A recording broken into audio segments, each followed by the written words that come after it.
jauh lebih banyak virus yang belum teridentifikasi daripada yang sudah teridentifikasi. Dan dia terus evolving ya, terus berkembang, terus bermutasi.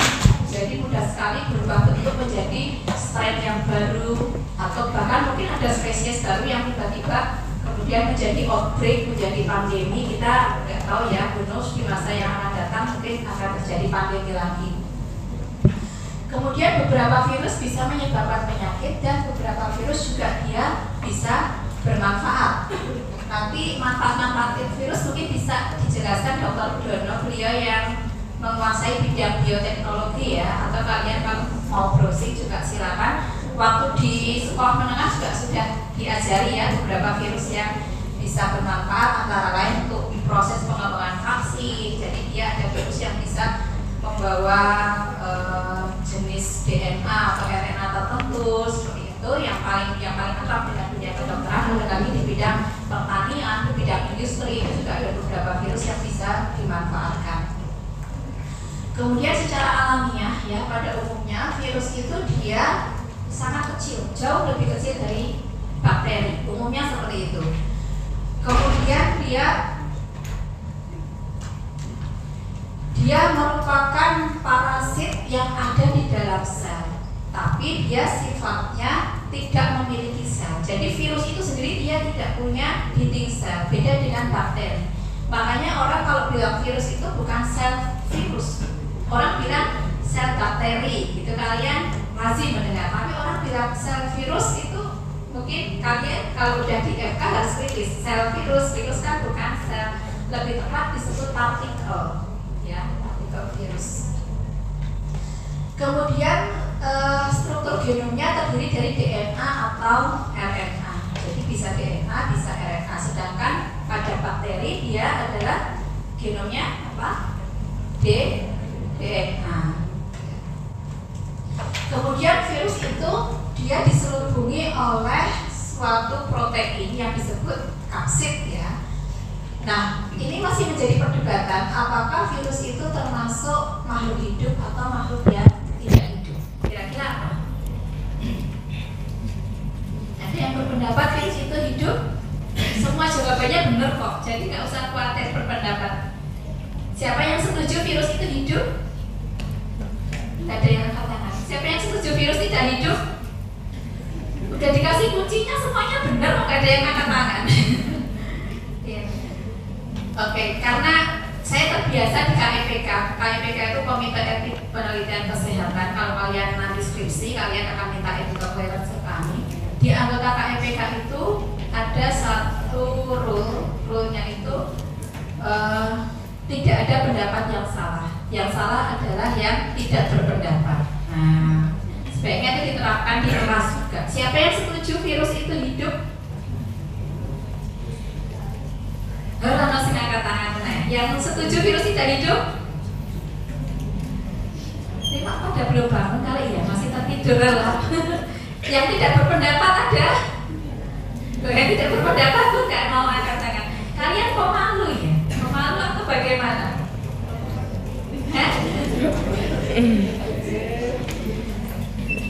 Apa jaim ya? Sama teman sendiri jaim setelah saya cerita kelas A, kelas B itu setelah digabung tuh pada jaim semua. Jangan-jangan kalau kelasnya dipisah kalian malah lebih bagus, lebih aktif di kelas. Oke lah, nggak apa-apa kalau nggak berpendapat. Nanti selanjutnya silakan berpendapat ya. Saya tidak pernah menyalahkan pendapat adik-adik. Kalau misalnya kurang benar pasti kita diskusikan, kita luruskan, kita cari jalan tengahnya. Itu tadi ya, tidak ada pendapat yang salah. Yang salah adalah ya tidak mau berpendapat. Dan ngapain datang ke kelas, ngapain kuliah gitu loh. Kan di rumah enak, materi sudah saya kasih juga. Kemudian lanjut ya, virion tadi ya. Jadi virus atau virion atau partikel virus itu bukan sel. Dia tidak punya organela kecuali pada arena virus. Jadi virus itu banyak kecualinya ya. Jadi ini di depan saya cerita yang umumnya aja dulu, nanti yang kecuali mungkin akan saya singgung di belakang kalau itu sesuatu yang penting. Kemudian virus itu dia tidak bereplikasi secara mandiri, dia tidak bisa membelah diri seperti bakteri. dia nggak bisa memperbanyak diri, ya. Tapi dia itu direplikasikan. Direplikasikan artinya bagaimana? Dia menggunakan sel inang untuk membantu dia memperbanyak diri. Ya, jadi dia apa istilahnya mensabotase, ya. Dia menggunakan properti yang ada di dalam sel inang untuk membantu dia bisa berreplikasi. Nah, ini dulu yang perlu dipahami. Kemudian ada beberapa istilah. Isolat virus adalah virus yang tumbuh pada kultur tertentu. Jadi sama pengertiannya dengan isolat bakteri. Bakteri yang tumbuh pada media kultur tertentu, ya itu nggak masalah. Isolat kalian sudah paham, ya. Jadi biasanya kalau bakteri itu kita punya media yang umum kayak nutrien agar darah, itu hampir semua bakteri bisa tumbuh di situ. Tapi kalau pada virus, ini tergantung medianya. Karena tadi dia itu tidak punya properti untuk bereplikasi, untuk growing sendiri, makanya dia perlu media yang hidup. Kadang-kadang virus itu perlu sel kultur, bukan media yang anorganik seperti bakteri. Kalau bakteri itu kan medianya anorganik, ya, dia cuma diisi kaldu pepton, vitamin tertentu, mineral tertentu, itu bisa tumbuh. Tapi kalau virus, karena dia perlu properti dari suatu sel untuk membantunya tumbuh dan replikasi, maka medianya juga harus hidup. Kita memerlukan sel lain untuk mengkultur virus tersebut. Kadang-kadang malah kita perlu makhluk yang lain untuk mengkultur, ya. Misalnya kayak virus hepatitis C, itu dia susah untuk dikultur. Dia diperbanyak dengan dimasukkan ke tubuh simpanse misalnya, ya, karena DNA simpanse kan mirip manusia. Atau mungkin virus yang lain kadang-kadang perlu kuning telur atau dimasukkan ke dalam telur, seperti itu. Jadi intinya dia perlu sesuatu yang viable, sesuatu yang hidup untuk membuat dia bisa dikultur untuk menghasilkan isolat. Kemudian strain virus adalah suatu variasi biologis dari virus yang bisa dikenali karena memiliki properti fenotipik yang unik dan dia tetap stabil dalam kondisi yang alamiah. Jadi kata kuncinya di sini adalah dia punya properti fenotipik yang unik, gitu ya, yang bisa dibedakan satu dengan lainnya.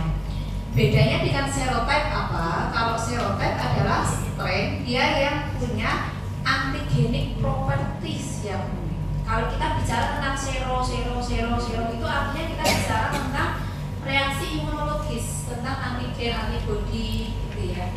Jadi yang dilihat disoroti di sini adalah antigenik propertiesnya, sementara yang strain yang disoroti adalah phenotypic propertiesnya. Sebagai contoh, influenza A virus, ya, dia punya serotype H1N1, H2, N2, H5N1 dan seterusnya. Kita memberi nama serotype H1N1, H2, N2, H5N1 itu berdasarkan reaksi imunologisnya. H itu singkatan dari hemaglutinin, N itu neuraminidase. Nah, itu yang akan memberikan reaksi antibodi tertentu ketika dia masuk ke dalam tubuh sel inang. Makanya kita sebut serotype-nya. Sementara strain, ya, kita misalnya beri nama HPAI, Highly Pathogenic Avian Influenza H5N1, ya. Itu kita sebut strain karena ada phenotypic propertiesnya. Jadi gambaran fenotipiknya apa? Dia itu highly pathogenic. Dia itu sangat sangat virulen, ya, menimbulkan kondisi patogen yang berat. Ya, mudah menular, mudah menimbulkan severe influenza dan seterusnya. Ya, itu kan bisa nampak, ya, dari manifestasi klinis. Kalian dulu belajar fenotipik itu fenotipik kan sesuatu sifat yang nampak, ya, karena dia highly patogenik, maka manifestasi klinisnya juga akan lebih mudah terlihat. Sampai di sini paham bedanya isolat, strain, serotype? Kalau nanti kalian nemu istilah itu di koran atau di mana, kalian kalau lupa bisa lihat lagi slide ini, ya. Kemudian ini gambar skematis dari komponen suatu virion. Yang tengah merah itu genom ya. Genomnya bisa DNA atau RNA. DNA-nya bisa single stranded linear. Single stranded itu dari untai tunggal. Kalau DS double stranded untai ganda ya. Jadi DNA-nya bisa single stranded, bisa double stranded, bentuknya bisa linear, bisa sirkuler.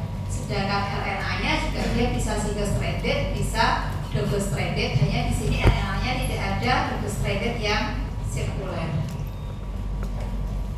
Kemudian selubung protein bagian luarnya kapsid, internal membrane beberapa virus punya, beberapa tidak punya.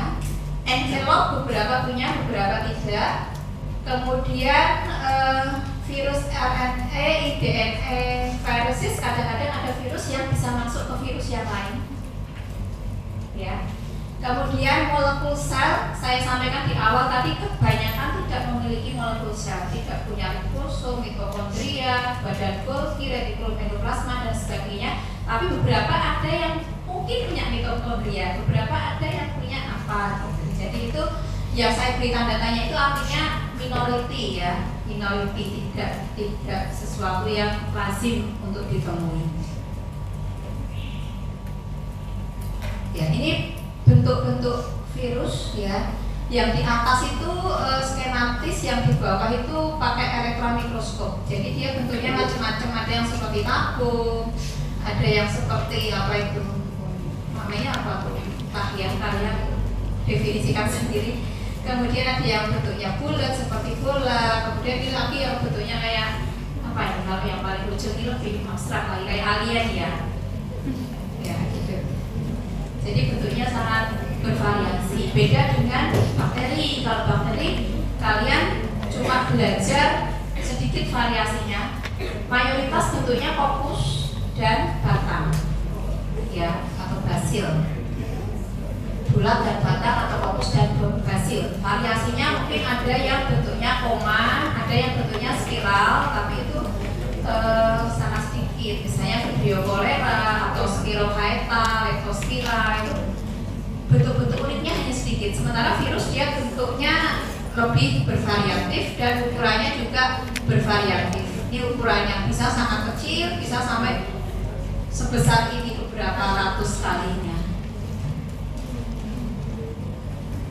Ini beberapa famili virus yang penting bagi dunia kedokteran. Jangan khawatir, nggak harus dihafalkan semuanya di semester ini. Nanti kalian di semester-semester berikutnya kalau sudah membahas tentang blok yang disease gitu ya. Ini baru blok introp ya. Nanti kalau sudah masuk ke blok yang ada disease-nya, kalian akan dikenalkan sedikit demi sedikit beberapa jenis patogen termasuk virus-virus ini.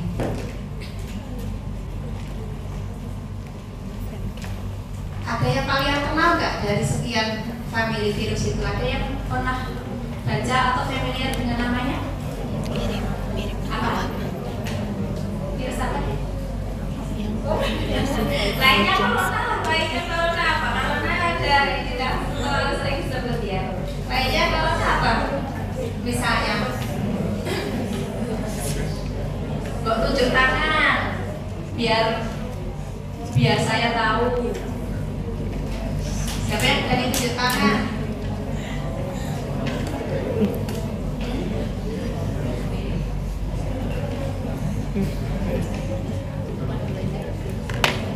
Yuk, biar yang ngantuk jadi bangun.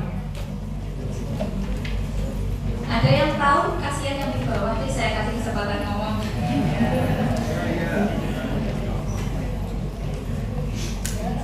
Ada tunjuk-tunjukan. Mosok dari sekian banyak nggak ada yang pernah dengar selain corona? Saya lihat kalian UTBK-nya nilainya bagus-bagus loh. Maksudnya di SMA ada beberapa yang sudah disebutkan virus ini.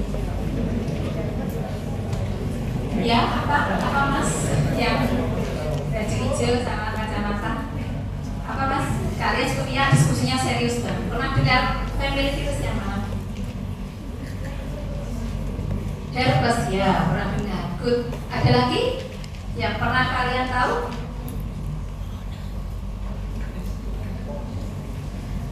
Retroviridae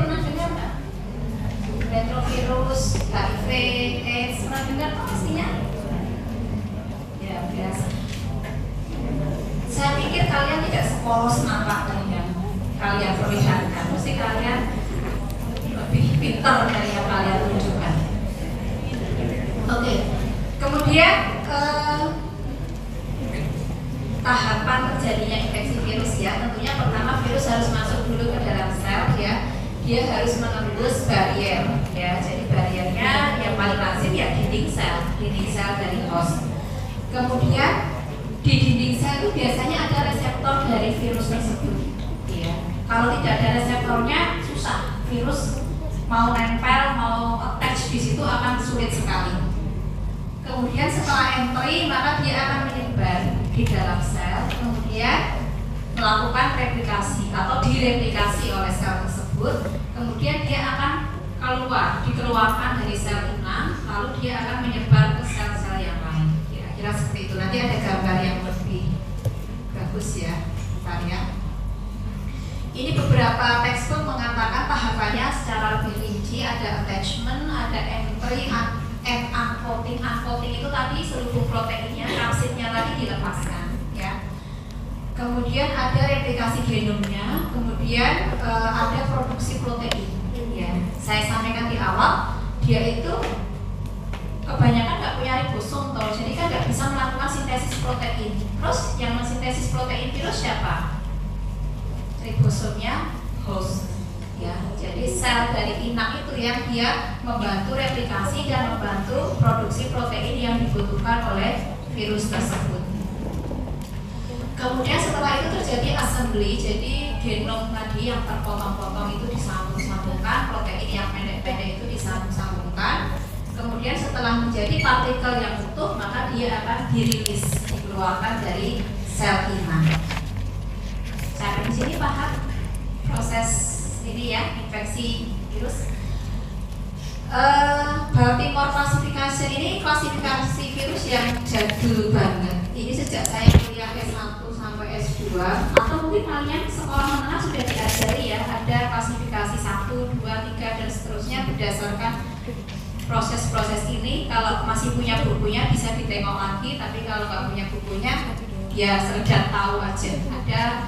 Ada yang mengklasifikasikan berdasarkan ini, ada mungkin nanti di masa depan 5 tahun lagi, 10 tahun, 20 tahun lagi mungkin klasifikasinya akan berubah lagi, jadi tidak perlu terlalu dipusingkan apalagi dihafalkan ya.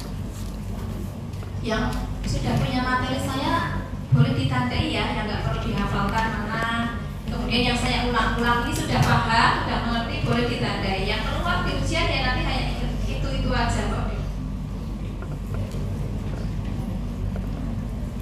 Kemudian ini tadi ya skema tentang proses infeksi dari virus.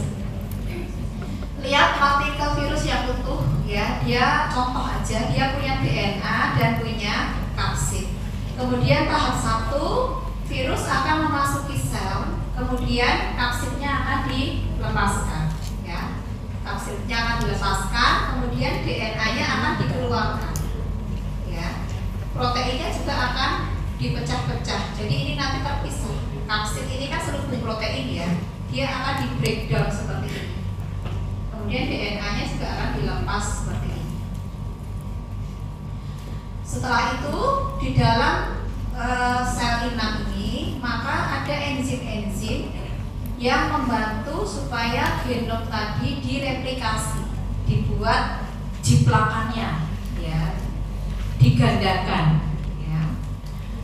Kemudian yang di sini enzim-enzim dari sel host, dia akan membantu mentranskrip genom viral itu menjadi mRNA virus, messenger RNA ya. Jadi dari DNA tadi dirubah menjadi messenger RNA.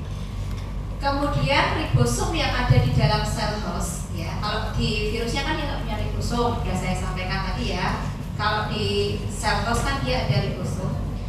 Dia akan membantu membentuk protein baru. Jadi ada produksi protein baru supaya dia bisa menjadi kapsid yang baru seperti ini ya. Jadi tadinya virus yang masuk hanya 1, setelah dia bereplikasi di dalam sel inang dan terjadi produksi protein kapsid, maka ketika diriliskan, dikeluarkan dari sel inang, menjadi 3 virus. Paham? Ya. Kemudian bagaimana virus itu bisa mempengaruhi sel? Saya ganti dari sudut sini ya, kasihan yang di sana kalau ketutupan badan saya. Walaupun badannya kecil tapi kalau menutupi nggak enak. Nanti saya mendolimi yang sisi sana. Jadi replikasi virus itu bisa merusak, bisa juga tidak merusak. Ya, bisa merusak sel inang, bisa juga tidak merusak. Seperti ini contohnya. Ini kan dia sel inangnya terus. Di sini kan sel inangnya masih ini ya, masih utuh ya. Jadi dia hanya merilis saja, mengeluarkan. Tapi ada beberapa kondisi atau pada beberapa infeksi virus di mana sel inangnya ini ikut rusak, ikut hancur ketika terjadi produksi atau terjadi rilis virus yang baru, dan itu menimbulkan suatu kondisi yang namanya sitopatogenik effect, efek sitopatogenik.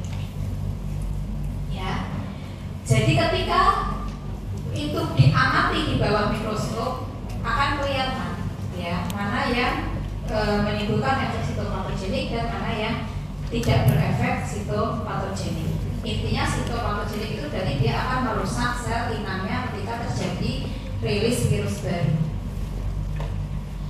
Kemudian respons sel inang terhadap virus ya. Jadi virus itu saya bilang tadi mensabotase ya, menghijack sel tersebut karena dia itu menggunakan perangkap daripada sel inang untuk membantu dirinya berreplikasi. Kemudian virus juga bisa menyebabkan, tolong diperhatikan kata-kata modality ya, ada can, may. Nah di sini saya sering pakai may ya. Jadi lihat di sini may not destroy, may induce. Jadi artinya bisa iya, bisa enggak. Lebih banyak iyanya atau lebih banyak enggaknya?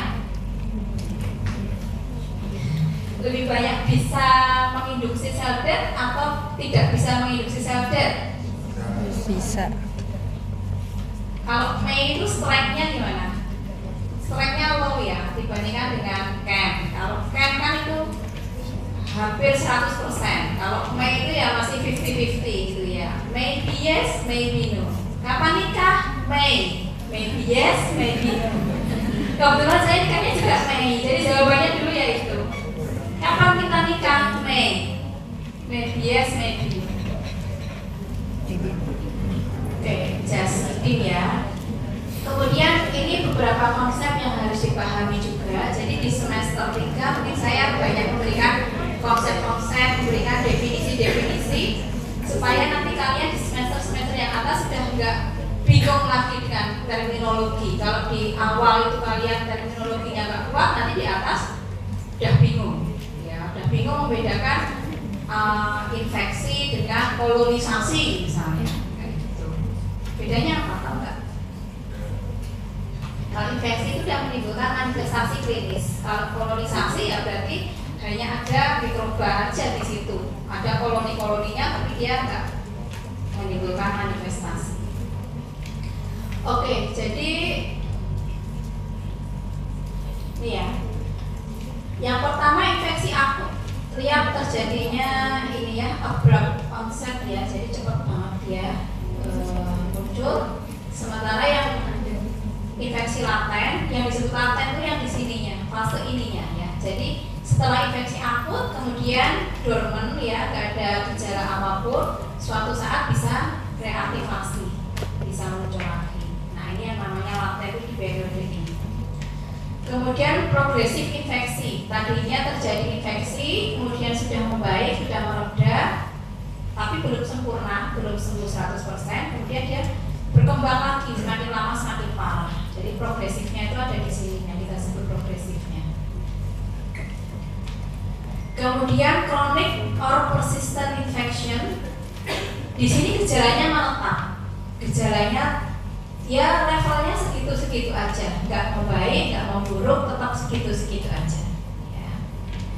Kemudian di sini ada kondisi failure to clear all evidence of infection. Jadi misalnya kalau kalian dulu mungkin masih ingat ada yang kena COVID, kemudian dites serologinya masih positif terus, PCR-nya masih positif terus, sampai kalian di apa tuh namanya, di penjara, di apa tuh namanya, di isolasi ya.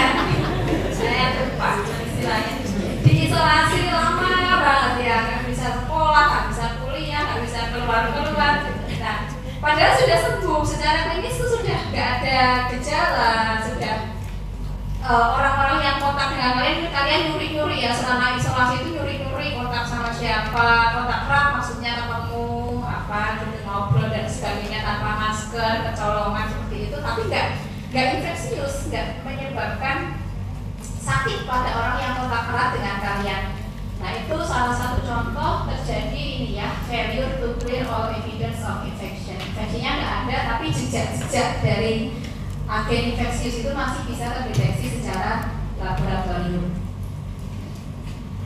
Nah, ini bedanya yang ikut kuliah dengan yang tidak ikut kuliah. Kalau tidak ikut kuliah mungkin melihat slide ini maksudnya apa mesti apa ya, ada infeksi aku nanti infeksi bla bla bla. Tapi kalau ikut kuliah bisa saya tunjukkan seperti apa periodenya dan mana yang berkaitan dengan istilah yang saya tulis di situ. Yang perlu disebut apa ya? Ini karier ya, karier. Karier itu pembawa. Jadi orang tidak harus karier itu dia mengalami sakit. Contohnya ini. Contohnya yang lebih mudah, karier di saluran napas ya. Di saluran napas kita itu kan ada kuman Neisseria meningitidis. Itu infeksius nggak? Berbahaya nggak? Patogenik nggak? Iya.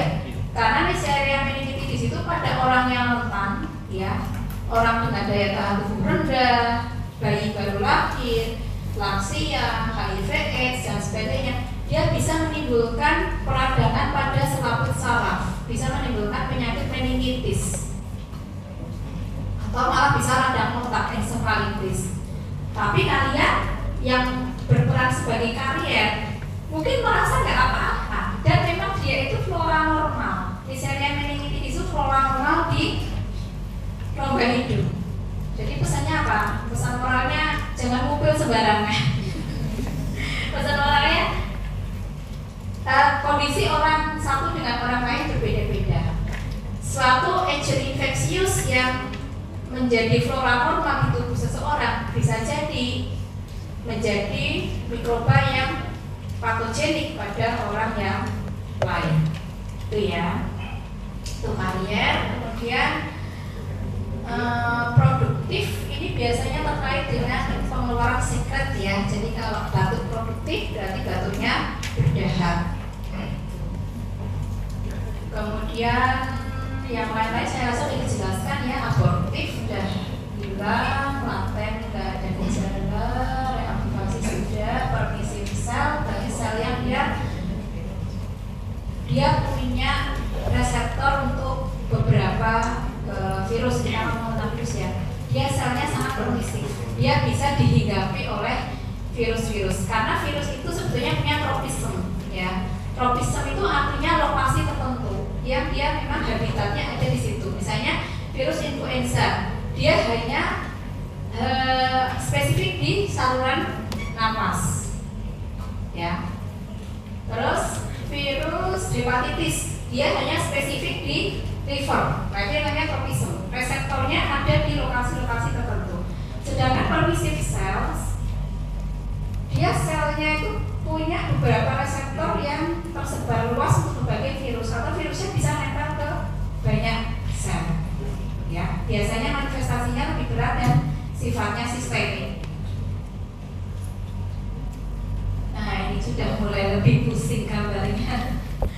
Mau dijelaskan atau mau di skip? Skip. Sampai 9.30 ya. Kalau yang rumit-rumit dijelaskan Bu. Kalau yang cuma kata-kata di skip aja, nanti saya baca sendiri. Mahasiswa minta enaknya ya. Oke, kita mulai dari mana ya? Ini kira-kira skema apa sih? Skema pembentukan antibodi ya. Yang kalian lihat di bawah ini kan antibodi. Antibodi dibuat oleh sel apa? Dari plasma ya, kelihatan di sini. Sel plasma berasal dari sel apa? Limfosit B. Terus limfosit B dia bisa aktif karena ada apa? Ada sel T yang membantu, namanya T helper, gitu ya. T helper dia bisa berdiferensiasi menjadi T helper itu karena apa? Karena ada sinyal, ya, ada sinyal dari sel dendritik di sini. Kemarin sudah saya jelaskan kayaknya ya waktu kuliah pertama ya, yang menyimak ya, ada istilahnya bantuan dari adaptive immunity ke innate immunity dan sebaliknya. Jadi saling bekerja sama. Jadi dendritik sel ini kan termasuk sebetulnya yang innate immunity ya. Innate immunity, kemudian yang sel T dan sel B ini adalah adaptive immunity. Oke, jadi ternyata baca skema lebih mudah dari bawah ya daripada dari atas ya. Kalau kalian dengar istilah naif itu artinya belum berdiferensiasi, belum berubah sesuai fungsinya yang spesifik. Kalau sudah berubah namanya apa Bu? Kalau sudah berubah ya sesuai fungsinya. Kayak T helper ini namanya helper ya, dia membantu ya, dia membantu seperti ini, membantu sel beta ya, sel B, sel limfosit B untuk berdiferensiasi menjadi sel plasma seperti itu. Jadi ini pembentukan antibodi prosesnya cukup simpel sebetulnya ya, tidak terlalu banyak, tidak terlalu complicated ya. Di sini muncul sitokin lagi ya, kemarin sudah kita bahas, kita diskusikan. Nah, ini yang bentuknya seperti ini itu reseptor ya. Jadi reseptor itu dia berfungsi menangkap sinyal ya. Kalau pada sel-sel imun seperti sel T, sel B, ini reseptor ini fungsinya menangkap sinyal-sinyal, biasanya sinyalnya itu berupa sitokin. Tapi kalau pada sel yang terkait tropism tadi, reseptor ini fungsinya adalah dia menangkap antigenik properties dari suatu patogen, bisa virus, bisa bakteri, bisa lagi parasit, bisa prion dan sebagainya. Ini antibodi netralisasi dan antibodi non netralisasi. Kita masih bahas terkait antibodi ya, karena infeksi virus itu erat kaitannya dengan reaksi imun yang biasanya diukur adalah kadar antibodi. Jarang ya kita mengukur kadar produksi dari sel T. Kalau antibodi kan produksi dari sel B.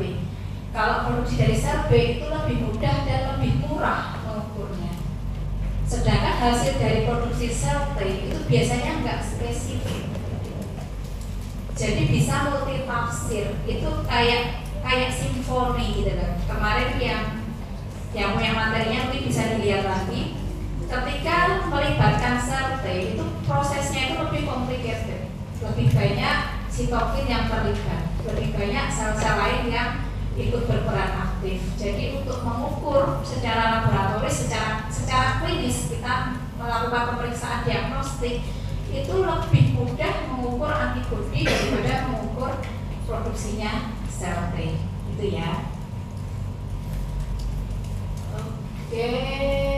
Nah, ini ya, komplement disebut lagi di sini ya. Komplement dia bisa memperantarai proses lisis dan fagositosis. Ingat ya, kemarin komplement berperan dalam oksotisasi sehingga memudahkan fagosit untuk mengenali dan memakan suatu mikroba. Dengan proses netralisasi ini maka sel akan terlindungi dari infeksi. Ya, di sini ada neutralizing antibody namanya ya. Ketika suatu virus itu masuk ke dalam tubuh inang, maka neutralizing antibody ini akan mengenali dan akan menetralkan sehingga belum sampai dia melakukan entry, virusnya sudah dilisiskan atau difagosit. Nah, kalau dia akhirnya berhasil masuk ke dalam sel, jadi ini proses di awal sebelum entry. Proses selanjutnya ketika dia sudah bisa menginfeksi sel, ya di sini ada beberapa mekanisme yang terlibat. tetap ada neutralizing antibody yang mendekat, ya. Karena di sini ada sinyal dari virusnya ini. Aku sudah memasuki selku loh, makanya antibodinya mendekat, ya. Kemudian ada antibodi jenis lain yang non neutralizing, dia juga ikut mendekat, ya. Jadi sebelum entry kita cukup mengandalkan neutralizing antibody. Tapi kalau sudah terjadi proses entry, kita perlu antibody yang lebih banyak.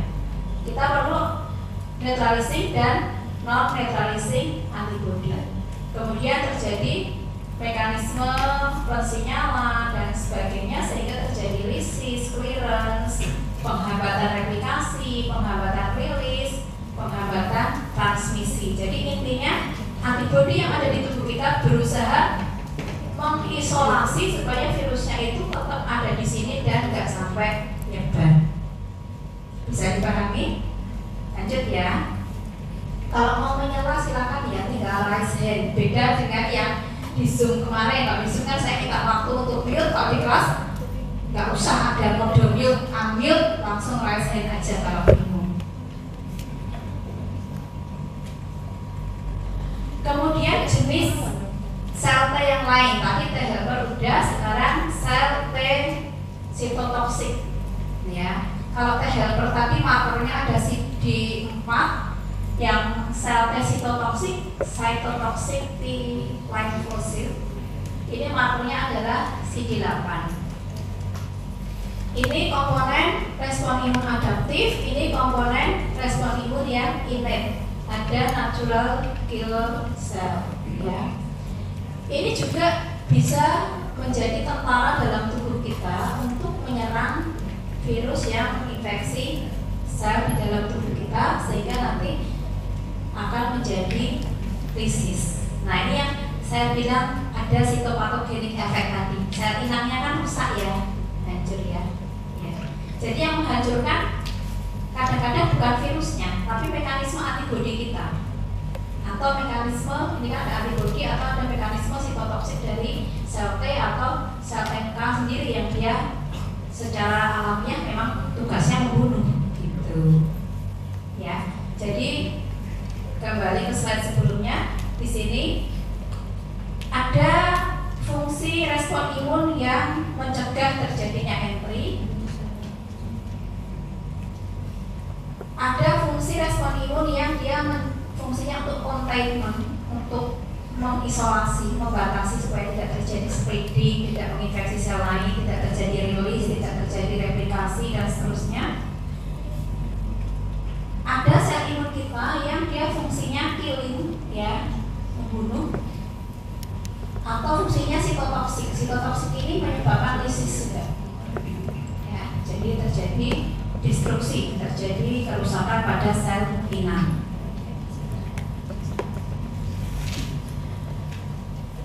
Kemudian respon primer dan respon sekunder, ya.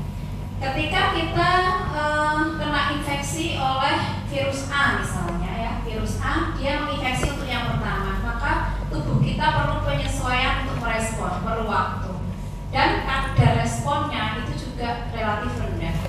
Namun bila beberapa waktu kemudian tubuh kita terinfeksi oleh virus yang sama, virus A kembali menginfeksi, maka kadar respon imun kita bisa lebih cepat meningkat dan jumlahnya juga lebih banyak, gitu ya.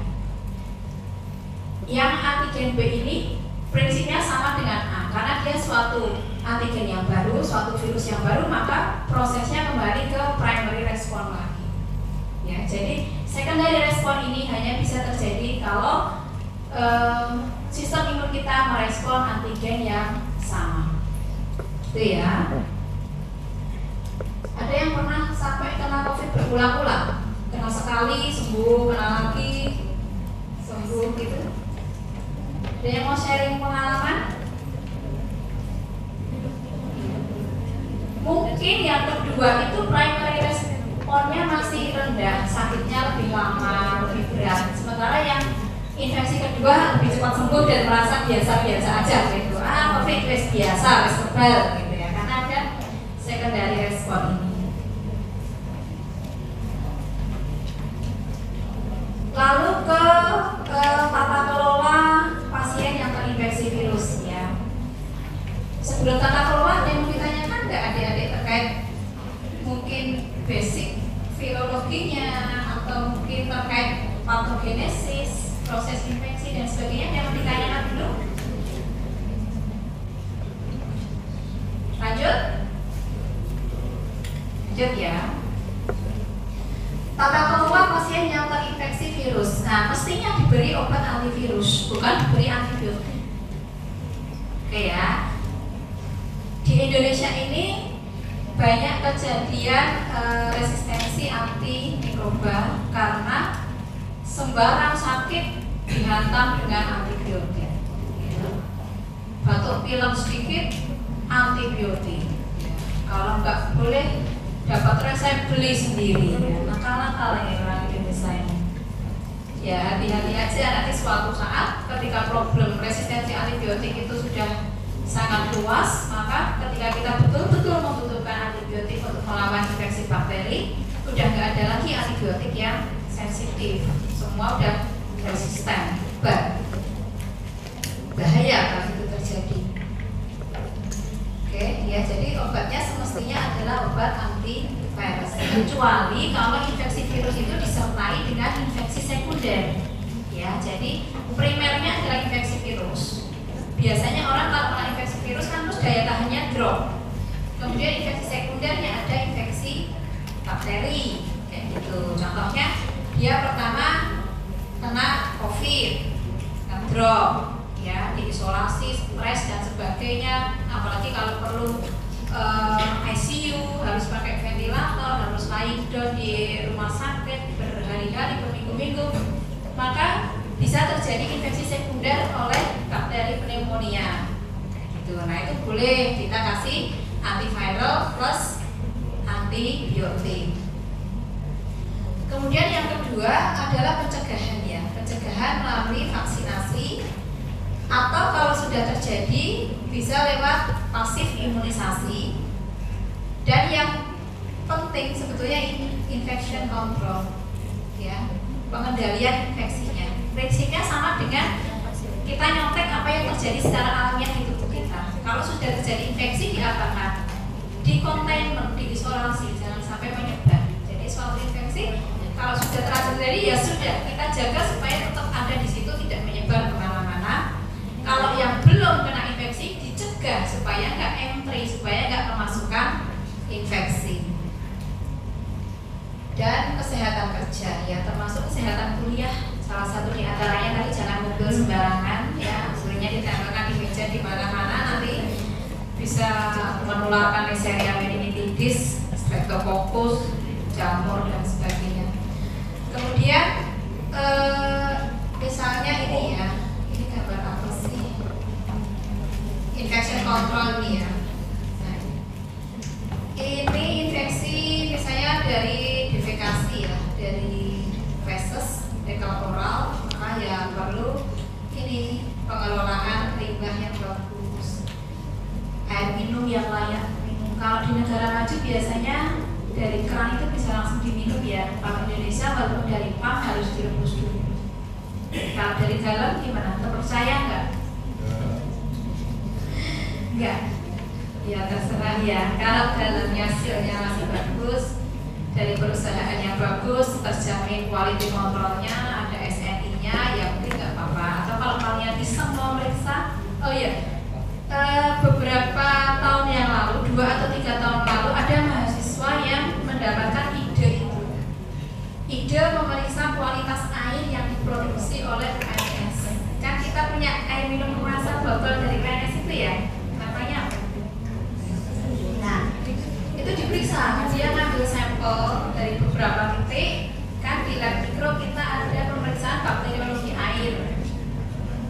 Diperiksa kumannya apa yang ada di situ, kemudian jumlahnya berapa, masih dalam batas toleransi atau enggak ya. Kemudian juga dibandingkan sama air minum kemasan yang ada di luar ya.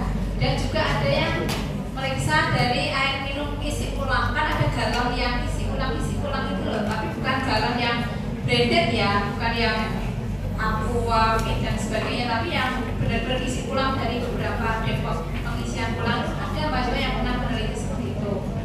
Kalau kalian tertarik ya, nanti kalian boleh pinjam skripsinya, ada di lab mikro, kalian baca terus kira-kira variabel yang perlu diteliti apa. Nah, itu bisa menjadi topik penelitian kalian.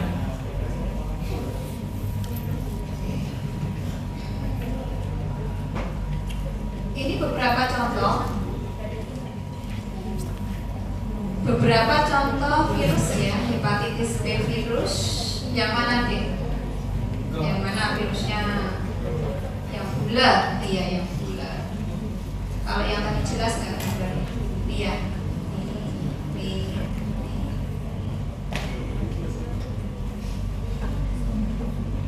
Ini ya, dia ada double stranded DNA ya, untai ganda. Kemudian dia punya beberapa antigen yang bisa diperiksa secara laboratorium.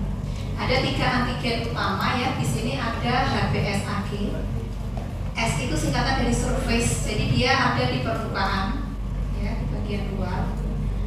Kemudian ada juga envelope atau E, hepatitis B E antigen, dia ada di envelope di luar juga ya. Kemudian yang di dalam ada namanya HBcAg, C singkatan dari core ya. Dia ada di bagian dalam sini, di kapsid.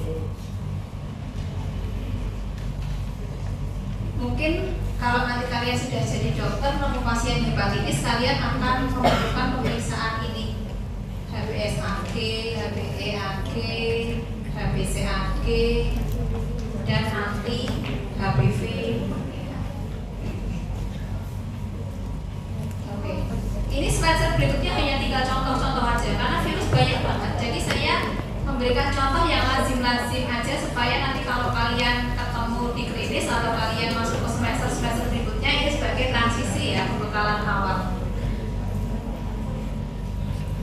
Ini misalnya hepatosit yang belum terinfeksi, bentuknya seperti ini ya, masih halus permukaannya.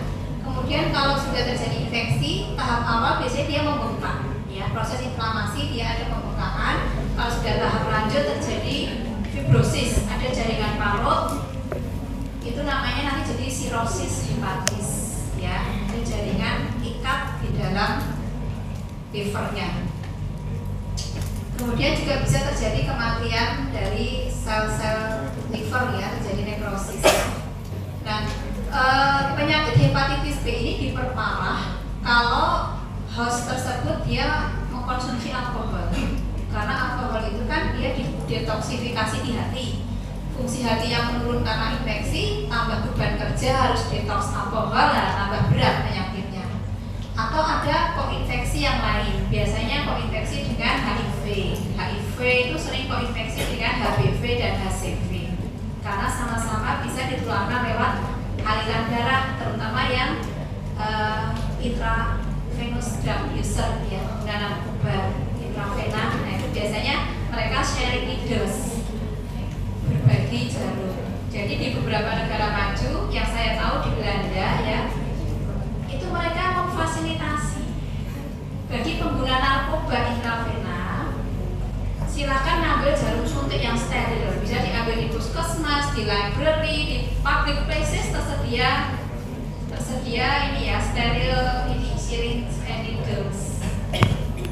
Itu upaya suatu negara untuk mengkontainment ya, karena memang kasus infeksinya banyak, kasus pengguna narkobanya banyak, jadi supaya mereka nggak menularkan ke orang lain ya sudah difasilitasi sekalian, diberi jarum suntik yang baru. Di tempat kita kayaknya belum ya, masih pada pakai sembunyi-sembunyi ya, pakai narkoba aja kalau ketahuan sama polisi kayak Nia Ramadhani dan Aldi Bakri. Ya oke, lanjut. Udah ya ini ya. Ya, ini proses perjalanan klinis dari penderita hepatitis B ya. Sebetulnya sebagian besar ya, dia infeksinya subklinis. Subklinis itu artinya gejalanya samar-samar, gak jelas. Dan biasanya mereka yang tanpa gejala atau gejalanya sangat samar sekali, itu 100% sembuh, 100% recovery. Tapi 35% diantaranya dia bergejala. Gejala hepatitis akut apa misalnya? Mual, muntah, tidak nafsu makan, sklera iterik, kayak gitu ya. Nah, biasanya mereka yang bergejala itu sebagian besar, lebih dari 90%-nya dia bisa sembuh. Sebagian kecil lagi menjadi kronis, ya. 1% bisa meninggal karena ada proses nekrosis tadi, ya. Yang 1% karena ada proses nekrosis di sini bisa meninggal. Kemudian dari 10% yang menjadi kronik, sekitar 70-90% ini asimptomatik, tidak bergejala. Ya, di sini kalau kita periksa HBsAg-nya positif dan dia menjadi pembawa. Jadi kalau kebetulan orang ini dia pakai narkoba intravena, walaupun dia tidak punya gejala hepatitis, dia sebagai karier, dia bisa menularkan ke temannya yang nunut pakai itu tadi jarum suntik. Kemudian bisa juga menjadi hepatoselular karsinoma. Kalau sudah masuk ke fase ini sudah MASU ya, masa depan suram ya. Biasanya sudah sulit recovery, hampir tidak mungkin recovery ya. Bahkan mungkin tinggal menunggu waktu aja, tinggal yasinan. Jadi tinggal menghitung usia ya, karena ini susah sekali sembuhnya. Dan kalaupun di transplantasi liver, successful rate-nya sangat kecil. Kadang-kadang dia sudah metastase, sudah kasihan sekali, sudah sulit. Dan ini berbagai stage ini ada. Jadi terutama kalau kalian nanti stase di bangsal penyakit dalam ya, saya wanti-wanti di awal supaya kalian itu jangan terlalu introvert ya. Ada beberapa kopas kakak kelas kalian itu mungkin takut dimarahin, takut disalahkan, takut bagaimana ketika terjadi needle-stick injury, misalnya diminta nyuntik ke pasien ini gitu ya, nyuntik antibiotik atau nyuntik vitamin atau nyuntik apa, pasiennya itu hepatitis atau HIV positif, tidak sengaja jarum suntiknya ini gol ya, terus gak bilang-bilang, diem aja. 6 bulan kemudian mulai muncul simptom, mulai bergejala dan sebagainya, kan kasihan. Padahal kalau langsung bilang di awal itu bisa diberikan passive immunization, bisa dimonitor kondisi klinisnya secara berkala, bisa dimonitor laboratorisnya secara berkala, diperiksa ininya ya apa, RNA HIV-nya, diperiksa DNA HBV-nya, diperiksa RNA HCV-nya, diperiksa HBsAg, HBcAg, HbAg dan seterusnya, itu bisa dimonitor. Jadi kalau diberikan obat di awal, diberikan treatment di awal juga outcome-nya lebih bagus. Jadi pesannya nanti kalau kalian mengalami needle-stick injury, jangan ragu-ragu untuk disampaikan ke supervisor ya. Bisa ke residen, bisa ke konsulen, atau ke mungkin kakak tingkat kalian. Kalau koas kan ada koas senior, koas junior gitu ya, bisa. Biasanya sesama mahasiswa curhatnya lebih enak, bisa curhat ke koas senior dulu. Kak, saya kemarin kan pasien ini tidak sengaja, saya sendiri kok suntik, baiknya gimana ya Kak? Tenang, itu pasiennya ini kok sudah remisi, sudah sembuh, sudah apa gitu. Kalau ditenang-tenang seperti itu, kalian cari second opinion ya. Kalau bukan kalian sendiri yang ngopeni diri kalian, terus siapa? Gitu ya. Jadi tenaga kesehatan harus pinter ngopeni diri sendiri, karena tugas kalian adalah ngopeni orang lain. Kalau diri sendiri gak ngopeni, nanti kalian yang rugi sendiri. Nah ini gejala klinisnya ya. Kalau terjadi hepatitis kronis, dilihat permukaan ininya, permukaan livernya udah nggak smooth lagi, udah nggak halus ya. Kemudian ketika terjadi sirosis, karena ada jaringan lekat yang di situ, maka livernya jadi berbenjol-benjol seperti ini. Ada yang ketarik ke sana, sini dan sebagainya. Kemudian secara klinis bisa dilihat skleranya iterik ya, ada udem ya, edem di area rongga peritoni namanya asites ya, ada asites di sini. Saking besarnya sampai vena-venanya terdistensi. Ya, orangnya biasanya kurus kering, tapi perutnya gendut. Kemudian kalau terjadi hepatoselular karsinoma, ini mungkin nggak kelihatan kontrasnya ya, tapi ini kelihatan area-area kansernya. Ya, nanti bisa dilihat di file yang saya share. Warnanya berbeda dengan warna hati yang normal, dengan warna hati yang sirosis juga beda. Kemudian ini fase-fasenya. Ini sekaligus saya mereview yang tadi di awal kita bilang akut, kronis, laten, reaktivasi dan seterusnya ya. Itu tidak hanya teoritis, tapi bisa dilihat di gambaran klinis dan bisa dilihat di gambaran laboratoris. Kira-kira seperti ini. Kalian tahu ALT nggak?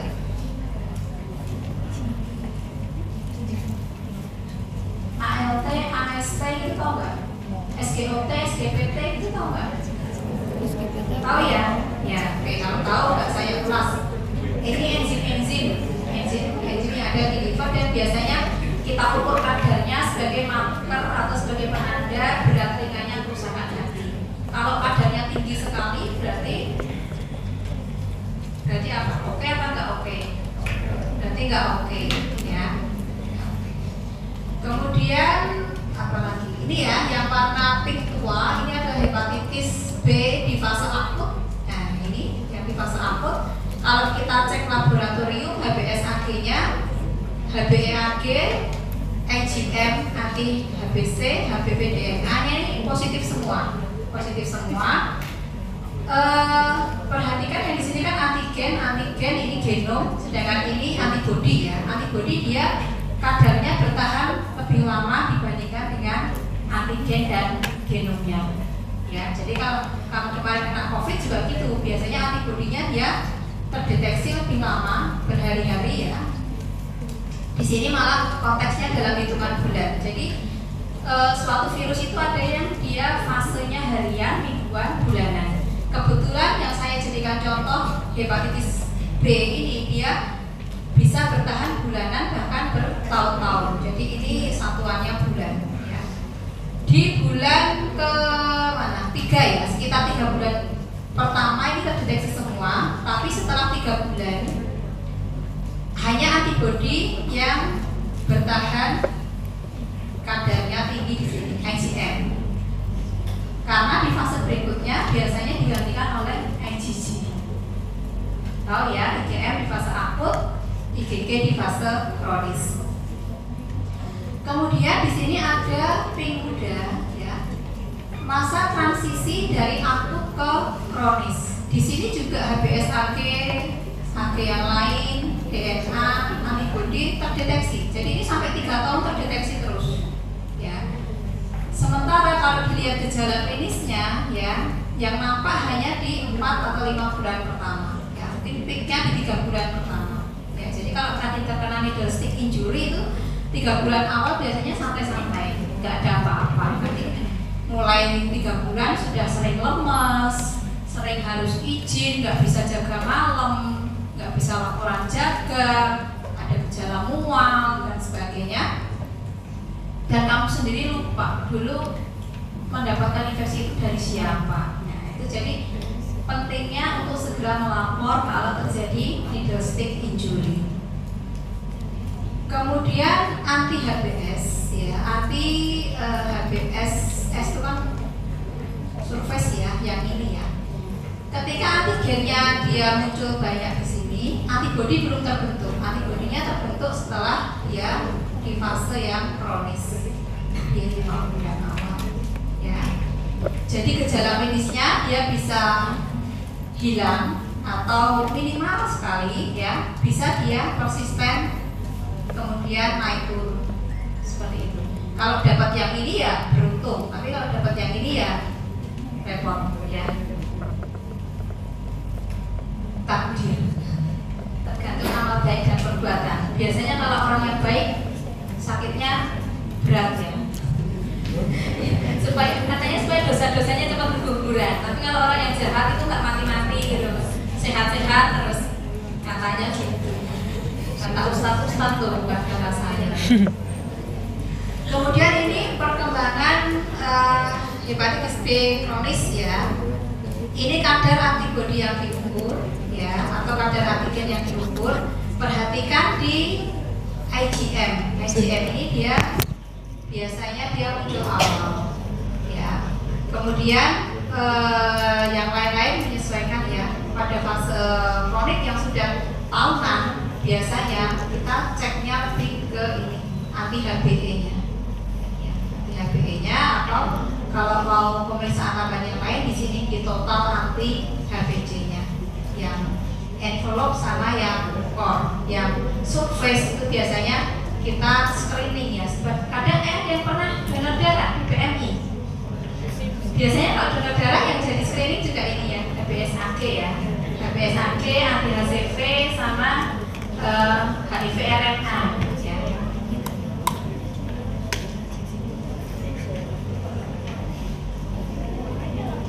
Ini transmisinya, cara penularannya bisa lewat needle stick tadi, bisa lewat hubungan seksual, bisa ditularkan dari ibu ke bayinya ya secara vertikal. Kemudian ya gitu ya, bisa lewat cairan yang lain juga, saliva, semen, darah, sekresi vagina dan ASI, bisa lewat ASI. Tapi di negara-negara yang banyak kasus HIV, HBV, HCV, contohnya di Afrika ya. Di Afrika itu kan infeksi HIV-nya tinggi dan seringkali koinfeksi dengan HBV atau HCV. Itu tetap dianjurkan untuk menyusui. Kenapa? Karena di negara tersebut anak-anak kecil, bayi-bayi itu lebih cepat mati karena diare dibandingkan mati karena HIV dan hepatitis. Jadi biarkan aja mereka kena HIV, biarkan mereka kena HBV, biarkan ya ketularan gitu, ketularan dari ibunya lewat ASI gitu. Karena sifat infeksinya lama, kronis, persisten. Sementara kalau diare itu kan akut ya. Orang kalau di sana kan air susah, air bersih susah. Jadi kalau bayi baru lahir mau dikasih air pun airnya tercemar. Yang paling safe ya ASI. Walaupun ibunya positif ya wis gak apa-apa lah, yang penting dia hidup dulu gitu. Perkara nanti dia positif HIV, positif HBV, positif HCV dipikir nanti ya, pikir nanti. Jadi ilmu kedokteran itu lebih ke art ya. Saya bilang bukan ilmu yang eksakta, karena kita tahu yang benar, tahu yang salah, tapi kadang-kadang kita harus mentolerir kesalahan ya kan. Kita tahu virus-virus itu bisa ditularkan lewat ASI. Nah terus piye gitu, kalau nggak ada ASI, air minum yang bersih susah didapat, masa anaknya dibiarkan mati kelaparan atau kena diare karena air minum yang terkontaminasi gitu. Akhirnya kita bisa mentolerir kesalahan bahwa ya wis lah dikasih ASI nggak apa-apa walaupun dia ketularan. Nanti dipikir belakangan kalau dia bisa survive lebih lama, mungkin ada pengobatan yang lebih maju di masa depan sehingga orang yang sakitnya seharusnya kronis itu bisa disembuhkan. Kira-kira seperti itu ya. Jadi mulai open minded ya adik-adik ya, jangan mudah menyalahkan. Membuat kebijakan itu susah. Lanjut ya. Yang tentang hepatitis sudah selesai, ada yang mau ditanyakan enggak? Kalau tidak ada, lanjut poliovirus. Iya, contoh virusnya, ini virusnya kecil.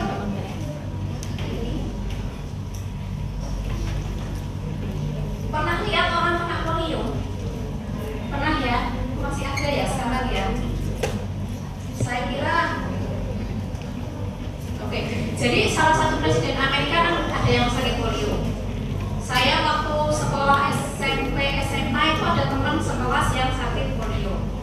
Kemudian vaccination rate kita kan bagus. Habis itu tahun 90-an, tahun 2000-an itu bagus. Mulai masuk tahun 11-an, mulai ramai sosial media, itu mulai muncul anti-vax. beberapa daerah di Indonesia yang aplikasinya gencar banget kampanye, tidak mau divaksin, maunya ngikuti sunnah Rasul aja. Pakai apa? Bekam, kurma, tahmid dan sebagainya yang kayak gitu ya. Kemudian setelah itu ketika saya koas, ada beberapa penyakit yang tadinya sebetulnya bisa dieradikasi, bisa hilang, muncul lagi ya gara-gara anti-vax itu. Polio muncul lagi, campak, difteri itu muncul lagi. Nah mudah-mudahan nanti zaman kalian koas nggak terlalu banyak nemu yang seperti itu ya, karena kalau penyakit infeksi yang seharusnya bisa dicegah tapi masyarakatnya nggak mau nyegah, terus kita sebagai nakes harus bagaimana? Ya, kita ya akhirnya tawakal aja. Didoakan supaya terbuka hatinya para anti-vax itu. Silakan kalau mau anti-vaksin untuk diri sendiri, tapi jangan mempengaruhi orang lain. Karena vaksinasi adalah salah satu senjata, salah satu usaha kita. Manusia kan harus berusaha dan usahakan macam-macam caranya. Jadi contohnya kalau kena polio ini kasihan banget.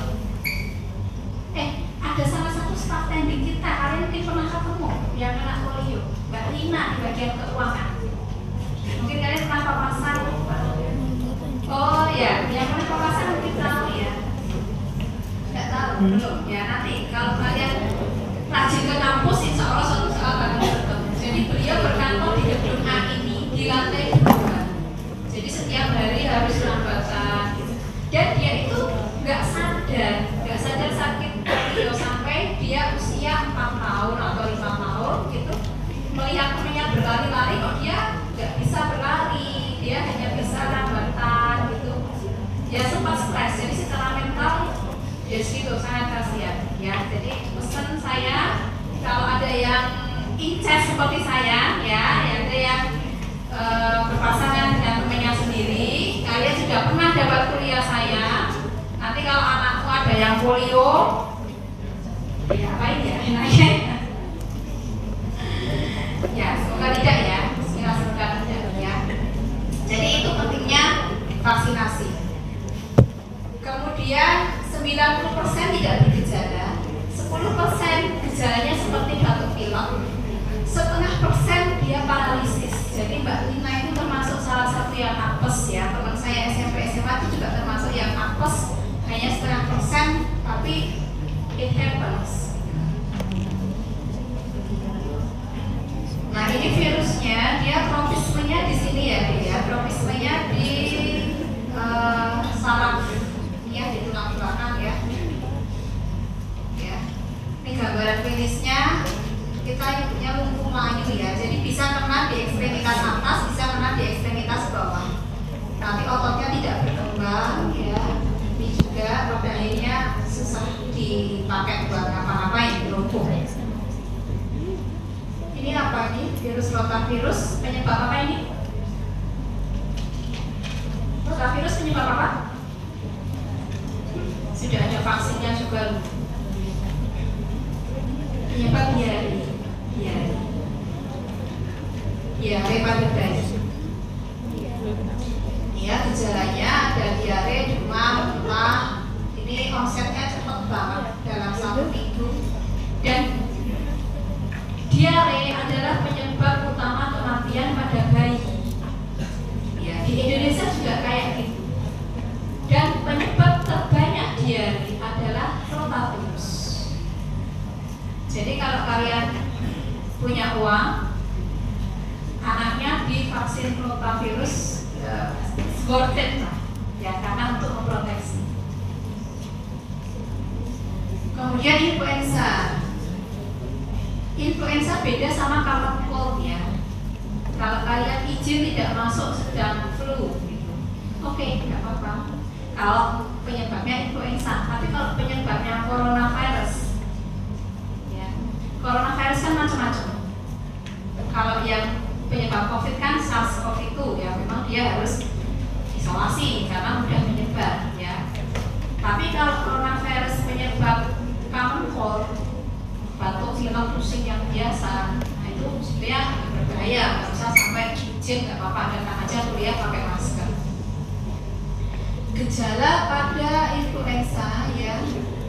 hampir sama dengan common cold, fever, sakit persendian dan otot, ada menggigil, rasa lemah, letih, lesu dan hal yang lain ya, dan gejalanya mendadak. Cuman bedanya kalau yang disebabkan oleh virus influenza ini biasanya lebih berat dibanding yang disebabkan oleh coronavirus. Gejalanya udah hafal ya, saya skip aja. Ini kita review lagi yang sudah kita pahami terkait strain dan serotype. Oke. Ya apa deh? Ya ini serotype-nya ya. Jadi virus influenza itu udah lama banget ya, dari awal tahun 1990-an ya. Nah ini next pandemic bisa aja terjadi ya. Kita ngomong influenza ya, bukan ngomong corona ya, tidak. Jadi beberapa tahun yang lalu, bertahun-tahun yang lalu itu ada pandemi seperti ini. Spanish influenza ini juga membunuh banyak orang. Asian influenza, ini banyak sekali yang meninggal karena penyakit ini. Kemudian reservoirnya unggas dulu, dianggap dia transmisi ya dari unggas ke manusia, kemudian genomnya menyesuaikan ya. Kemudian di sini dia berubah lagi ya. Mungkin lah dengan avian influenza ya. Ada mantan menkes kita siapa tuh dulu namanya? Siti Fadila Supari ya, yang bikin buku tangan tunggal di balik virus flu burung atau apa. Ya. Jadi kalian boleh tanya bapak ibu, om tante ya, mungkin masih ingat avian influenza di Indonesia itu kalau nggak salah tahun 95 atau 2005 ya, lupa saya. Itu zaman saya masih single, jadi nggak ada yang membantu mengingatkan. Oke, terus ya intinya ini deh, terjadi proses reassortment ya. Ini dia kan punya dua antigen spike ini ya, ada H dan N, hemagglutinins dan neuraminidase. Ini yang menjadi kepanjangan dari H dan N. Yang namanya reassortment ini genomnya ini berubah ya, seperti ini. Yang tadinya dia hijau ya, kemudian dia ketemu serotype yang lain ya, ketemu virus yang lain, dia akan membentuk varian yang baru ya, sehingga genomnya jadi hijau merah. Kemudian yang hijau merah ini ketemu yang lain lagi, maka ada penyesuaian genom lagi jadi hijau merah kuning. Nah mungkin ini nanti hijau merah kuning ketemu biru jadi apa? Hijau merah kuning biru dan seterusnya ya. Jadi karena virus influenza ini dia mudah bermutasi, genomnya mudah berubah. Makanya kalau di negara 4 musim itu setiap tahun dianjurkan untuk vaksin influenza. Ya, atau mungkin kalian yang pernah umroh atau haji itu juga sebelum berangkat kan harus vaksinasi influenza ya, karena memang dia mudah berubah genomnya. Ini avian influenza dengan human, intinya tadi ya proses reassortment tadi, kemudian terjadi viral replication. Ini kebetulan dia menginfeksi satu sel yang sama. Ini misalnya sel babi ya, jadi babi, simpanse, orang itu kan mirip-mirip, biasanya tropismenya juga sama. Ini virus pada manusia dan pada unggas dia menginfeksi sel babi, maka dia biru tipis dengan biru terang dia bisa gabung ya, jadi biru terang tipis. Lalu ini mumps itu penyakit apa? Ya cowok-cowok tahu mumps? Ini juga bisa bikin nafsu. Apa mumps? Virus mumps apa? Gondongan ya. Yang orang Jawa mungkin lebih familiar dengan gondongan ya. Ini cara infeksinya, virus memasuki saluran nafas, kemudian tumbuh di kelenjar ludah.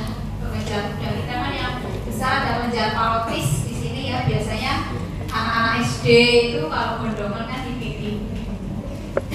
Kemudian virus bisa menyebar ke jaringan limfoid dan juga ke limfa ya, lalu terjadi viremia ya, virusnya berada di aliran darah dan dia sampai ke testis, ovarium, pankreas,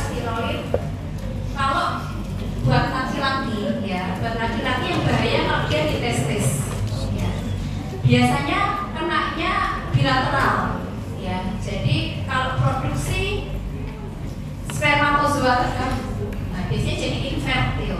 Jadi jangan menyepelekan gondongan ya. Kalau kalian yang cowok-cowok ini sering gondongan ketika kecil, sebelum menikah, coba cek hitung spermatozoa. Lihat kualitas sperma kalian ya. Kalau azoospermia tidak ada spermanya atau oligozoospermia ya, jumlah spermatozoanya lebih rendah dari kadar normal ya itu harus bersiap-siap banyak doa dan tawakal. Kalau nggak punya keturunan ya mungkin bisa mencari alternatif yang lain, adopsi atau bagaimana, bukannya nambah istri ya, yang bermasalah testisnya yang ditambah istrinya. Kemudian jelas ya, ini cuma dari aja sakitnya. Ini gambaran klinisnya. Iya, gondongan. Ada yang pernah sakit gondongan? Oke, kita buka ya sama calon istrinya ya. Dia bisa jadi mastitis juga, bisa menimbulkan peradangan di kelenjar payudara pada laki-laki ya. Terutama pada laki-laki, memang dia nggak tahu nih virus ini kok senangnya pada laki-laki. Kemudian dia juga bisa sampai ke pankreas, limfa, kemudian bisa jadi ini ya, infeksi otak ya, terjadi komplikasi cerebral seperti ini, jadi kejang. Kemudian ini yang dia menyebabkan inflamasi pada testis dan bisa mengganggu produksi spermatozoa. Ini virus apa dek? Measles. Gandengan ya. Berarti bisa ditebak di sini ya. Mumps, measles, terus rubella, MMR. Jadi sebetulnya yang saya sampaikan ini adalah penyakit-penyakit yang bisa dicegah dengan vaksinasi. Waktunya udah habis ya? Oke, 1 menit aja. Ini tadi dibaca sendiri ya. Jadi tadi pertama hepatitis bisa dicegah, polio bisa dicegah, MMR, mumps, measles, rubella bisa dicegah. Ya. Nah, nanti gejalanya dan perbedaannya dengan diagnosis banding yang lain bisa dibaca sendiri, ini cukup jelas. Biasanya yang nggak jelas itu kalau nggak pernah ikut kuliah saya ketemu pasien anak-anak dengan bercak merah ini bingung diagnosisnya apa, ngomong sendiri. Padahal gejala-gejala yang lain sangat jelas untuk mendukung suatu diagnosis. Yang bahaya pada rubella ya, kalau terjadi pada waktu kehamilan ya, pada ibu hamil terinfeksi rubella biasanya menyebabkan komplikasi pada anak-anak. Komplikasinya bisa di saraf pusat, bisa di jantung, bisa di mata. Ini tuli pasiennya.